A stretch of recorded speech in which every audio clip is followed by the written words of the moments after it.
Hey, 23rd Senate District, Jesse James coming to you. We had an information hearing recently on mental health and substance abuse disorders, as well as impacts on our kiddos. We brought together mental health professionals from across the state, those that are passionate experts in this field, and we heard from many different speakers, but one in particular is Shaney, who is the founder and author of Back Pocket, and it's kind of a workshop for teens. So we hope you enjoy meeting Shaney, and we'll have more mental health updates for you as in the future. I'm Shaney, the founder and author of Back Pocket. I'm a teacher. I'm teaching now at an adolescent psychiatric hospital, and I find that kids don't have coping skills like they used to, and it is affecting their mental health. So I wrote a book. The book is 4 skills that I think kids need. They're easy, actionable, relatable, conversational skills that all kids can do.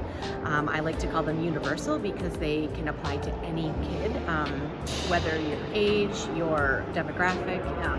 They're really equitable for all. I also wrote a workshop that goes along with it that kids can apply these skills and learn these skills and sort of become self-aware of what works and helps them.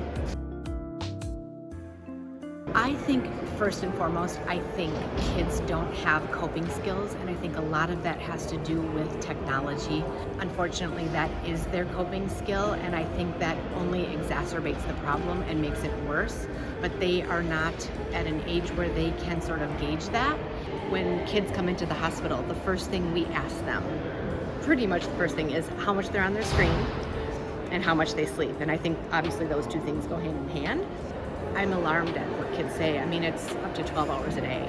By using the technology, it just puts them sort of in a deeper, a more critical spot, I guess you could say. And so I don't think they're learning coping skills.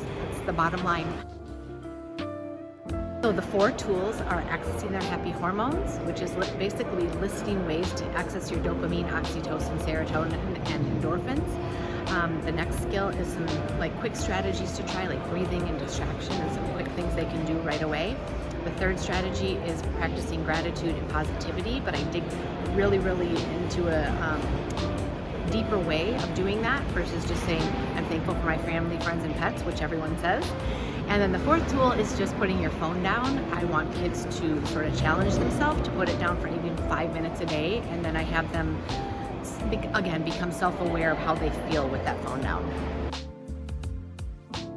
You know, I am tooting the horn of preventative.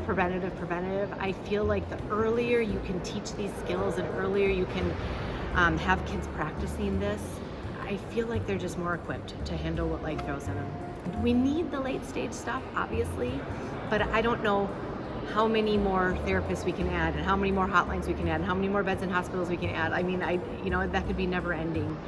And so I just think we have to do some early stuff. I am finding that when adults are reading my book or doing the workshop, they're all saying, oh my gosh, I'm taking tools from that too. So it is helping the adults too. I have 3 breathing exercises in the book, but the favorite one is the melting ice cream. And I tell them to picture a ball of ice cream on a picnic table in the middle of summer, and there's a time-lapse camera on it, and it melts and it flattens to the table.